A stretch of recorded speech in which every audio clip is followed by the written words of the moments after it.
नमस्कार दोस्तों, आपका हमारे YouTube चैनल में स्वागत है। सभी दर्शकों को जय श्री कृष्णा। दोस्तों, कैसे हैं आप? उम्मीद है आप सब अच्छे होंगे। आइए आज का प्रसंग जानते हैं, आज की कहानी जानते हैं। आज की कहानी शनिदेव व्रत कथा है। उससे पहले अगर आप हमारे चैनल पर नए हैं तो प्लीज़ चैनल को सब्सक्राइब जरूर कर लीजिए और बेल आइकन को ज़रूर दबा लीजिए ताकि आप तक हमारे सारे नोटिफिकेशन पहुंच सके। दोस्तों, आपका एक भी सब्सक्राइब हमारे लिए बेहद मायने रखता है। आइए आज की ये ज्ञानवर्धक और प्रेरणादायक कहानी है जो शनिदेव की है। दोस्तों, अगर शनिदेव की साढ़े साथी या फिर ढैया किसी पर चल रहा है तो आप ये शनिदेव की कथा और व्रत जरूर करें ताकि आप साढ़े साथी और ढैया से के दुष्प्रभाव से बचे रहेंगे। दोस्तों, चलिए जानते हैं शनिवार व्रत की कथा और व्रत रखने से क्या लाभ है और जिसे पढ़ना बहुत ही शुभ फलदायी होता है। दोस्तों, एक बार की बात है, सभी नवग्रहों मंगल, चंद्र, बुध, बृहस्पति, सूर्य, शुक्र, शनि, राहु और केतु में झगड़ा हो गया कि इन सब में से कौन बड़ा है। सभी ग्रह आपस में लड़ाई करने लगे और कोई भी निर्णय नहीं हो पाया और वे देवराज इंद्र के पास इसका निर्णय करवाने के लिए पहुंच गए। देवराज इंद्र उन सब की बातें सुनकर बहुत घबरा गए और उन्होंने निर्णय करने में अपनी असमर्थता जता दी और कहने लगे, हे नवग्रहों, आपका न्याय करने में मैं असमर्थ हूँ। और इस समय धरती लोक पर राजा वीर विक्रमादित्य हैं, जो कि बहुत ही न्यायप्रिय राजा हैं। वे ही इस झगड़े का निर्णय कर सकते हैं कि आप सब में से कौन बड़ा है।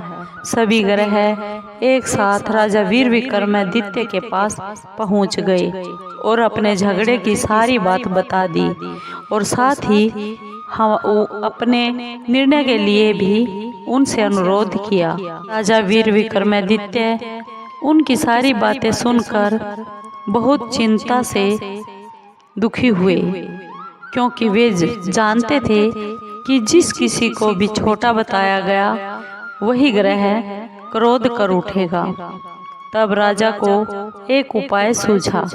उन्होंने रजत, स्वर्ण, कांस्य, सीसा, पीतल, रांगा, जस्ता, अभ्रक और लोहों से 9 सिंहासन बनवा दिए और उन्हें इसी तरह लाइन से रखवा दिया।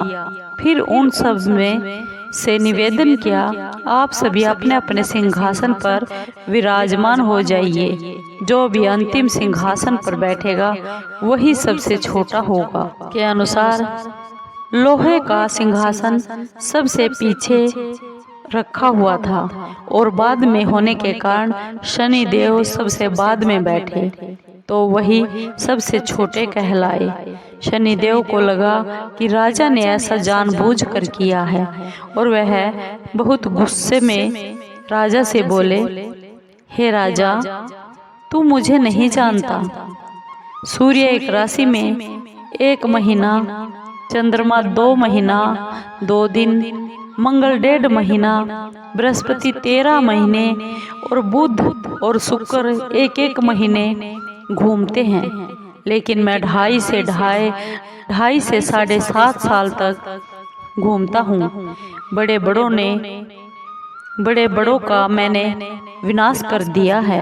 श्री राम की 7.5 आई तो उन्हें भी वनवास हो गया। रावण की आई तो उसकी लंका को वानरों की सेना से हारना पड़ा। अब हे राजा वीर विक्रमादित्य, तुम भी सावधान हो जाओ। ऐसा कहकर क्रोधित होते हुए शनिदेव वहां से चले गए। सभी देवता भी खुश होकर वहां से चले गए। कुछ समय बाद राजा की 7:30 आ गई। तब शनिदेव घोड़ों के सौदागर बनकर राजा वीर विक्रमादित्य के पास आए। उनके साथ कई बढ़िया घोड़े थे। राजा ने यह समाचार सुनकर अपने अश्वपाल को अच्छे अच्छे घोड़े खरीदने की आज्ञा दे दी। उसने कई अच्छे अच्छे घोड़े खरीदे। वह सबसे उत्तम घोड़े को राजा की सवारी के लिए दे दिया। राजा जो ही उस घोड़े पर बैठा, वह घोड़ा एकदम सरपट वन की ओर भाग गया। भीषण वन में पहुंचकर वह घोड़ा अंतर्ध्यान हो गया। वन में वह राजा बहुत भूखा और प्यासा भटकता रहा। तब एक ग्वाले ने उसे पानी पिला दिया। राजा वीर विक्रमादित्य ने खुश होकर उसे अपनी अंगूठी दे दी। वह अंगूठी लेकर राजा नगर को चल पड़ा। देकर वह अंगूठी राजा उस ग्वाले को देकर नगर को चल पड़ा और वहां अपना नाम उज्जैन निवासी भीका बताया। वहां एक सेठ की दुकान थी। उस सेठ की दुकान में उसने जल पानी पिया और कुछ देर के लिए आराम भी किया। भाग्यवश उसी दिन सेठ की बहुत बिक्री हो गई। सेठ उसे खाना इत्यादि कराकर खुश होकर अपने साथ घर ले आया। वहां उसने देखा कि एक खूंटी पर हार टंगा हुआ है। जिस खूंटी पर हार टंगा हुआ था, वह खूंटी उस हार को निगल रही थी। थोड़ी देर में पूरा हार गायब हो गया। तब सेठ ने आने पर देखा कि हार खूंटी पर नहीं है, गायब है। सेठ ने समझा कि इसी वीका ने इस हार को चुराया है। उसने वीका को कोतवाल के पास पकड़वा दिया। फिर उस नगर के राजा ने वीका को भी चोर समझकर उसके हाथ और पैर कटवा दिए और नगर के बाहर फेंकवा दिया। वहां से एक तेल निकालने वाला वहां से जा रहा था, जिसे उसको वीका को देखकर बहुत दया आ गई और उसने वीका को अपनी गाड़ी पर बैठा लिया और वह अपनी जीभ से उन बैलों को हाँकने लगा। उस समय राजा के शनि दशा खत्म हो गई थी। बरसात की ऋतु आ गई। वर्षा ऋतु आने पर राजा मल्हार गाने लगा, जो कि वीका नाम से बताया था। राजा जिस नगर में था, वहाँ की राजकुमारी बहुत ही मनभावनी को उसका गाना इतना पसंद आया कि उसने मन में अपने प्रण ले लिया कि वह विवाह करेगी तो उस राग गाने वाले से ही करेगी। राजकुमारी ने दासी को राग गाने वाले को ढूंढने के लिए अपने पहरेदारों को भेजा और कहा कि ये राग गाने वाला कहीं भी हो, उसे ढूंढ कर लाओ। एक दासी ने बताया कि वह अपाहिज है, परंतु राजकुमारी नहीं मानी। अगले ही दिन से वह उठकर राजकुमारी अनशन पर बैठ गई। बोली कि अगर वह शादी करेगी तो सिर्फ उसी से करेगी, नहीं तो अविवाहित ही मर जाएगी। बहुत समझाने पर भी राजकुमारी मानी नहीं, तो राजा ने उस तेली को बुला लिया और विवाह की तैयारी करने को कहा। फिर उसका विवाह उस राजकुमारी से हो गया। फिर एक दिन राजा वीर विक्रमादित्य, जो वीका था, वह सो रहा था और उसे स्वप्न में शनि देव ने दर्शन दिए और कहा, राजन, देखा तुमने मुझे सबके सामने छोटा बताकर कितना दुख झेला है। तब राजा ने उनसे माफी मांगी और उससे प्रार्थना करते हुए बोला कि हे शनिदेव, जैसा दुख तुमने मुझे दिया है कभी किसी और को नहीं देना। शनिदेव मान गए और बोले कि जो मेरी व्रत और कथा कहेगा उसे मेरी दशा में कोई भी दुख नहीं होगा।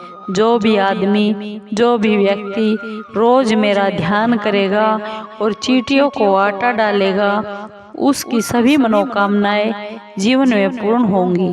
और शनिदेव ने राजा को हाथ पैर वापस कर दिए। वह हुई तो आँख खुली, और आँख खुलने पर राजकुमारी ने क्या देखा तो वह बहुत ही हैरान रह गई। विका ने उसे बताया कि वह उज्जैन का राजा वीर विक्रमादित्य है। सभी लोग बहुत प्रसन्न हो गए और सेठ ने जब यह बात सुनी कि वह राजा के पैरों में गिरकर माफी मांगने लगा। राजा ने कहा कि वह तो शनिदेव का कोप था, इसमें कोई भी किसी का दोष नहीं है। सेठ ने फिर भी आग्रह किया, निवेदन किया कि मुझे शांति तब ही मिलेगी जब आप मेरे घर आकर भोजन प्रसाद ग्रहण करेंगे। सेठ ने अपने घर जाकर नाना प्रकार के व्यंजन भोजन बनाकर राजा को खिलाया और सबने क्या देखा कि जो खूंटी हार निगल गई थी वही खूंटी अब उस हार को उगल रही है। सेठ ने अनेक मोहरे देकर राजा का धन्यवाद किया। सेठ ने अपनी कन्या श्री कंवरी से राजा का विवाह करने का निवेदन भी किया। राजा ने इसे सहर्ष मान भी लिया। कुछ समय के बाद राजा अपनी दोनों पटरानियों मनभावनी और श्री कंवरी को सभी उपहार के समेत लेकर उज्जैन नगरी को चल पड़े। वहां राजा के राज्यवासियों ने सीमा पर राजा का और उसकी रानियों का खूब आदर सत्कार किया। सारे नगर में दीपमाला बनाई गई और दिवाली की तरह बहुत ही खुशियां मनाई गई। राजा ने घोषणा की कि मैंने शनिदेव को सबसे छोटा बताया था, जबकि असल में वह शनिदेव सबसे श्रेष्ठ है। तब से सारे राज्य में शनिदेव की पूजा और कथा हर रोज हर शनिवार होने लगी। राजा, सारी प्रजा और खुशी से आनंद के साथ जीवन बिताने लगे। जो भी कोई शनिदेव की इस कथा को सुनता है या फिर पढ़ता है, उसके सभी दुख दूर हो जाते हैं। व्रत के दिन इस कथा को जरूर पढ़ना चाहिए। से आप साढ़े साती और शनि के ढैये से मुक्ति पा सकते हैं, उसके दुखों से बाहर निकल सकते हैं। बोलो शनिदेव की जय। दोस्तों, आपको ये शनिदेव की कथा कैसी लगी? अगर आपको कोई कष्ट है या आप किसी परेशानी से दुखी हैं तो आप शनिदेव की कथा जरूर सुनिए और व्रत भी कीजिए, जिससे आपको दुखों से छुटकारा मिल सके। और अगर आपको ये कथा अच्छी लगी हो तो प्लीज़ चैनल को सब्सक्राइब कीजिए, लाइक कीजिए, शेयर कीजिए और कमेंट करके हमें ज़रूर बताइए कि आपको ये कहानी कथा कैसी लगी। दोस्तों, धन्यवाद।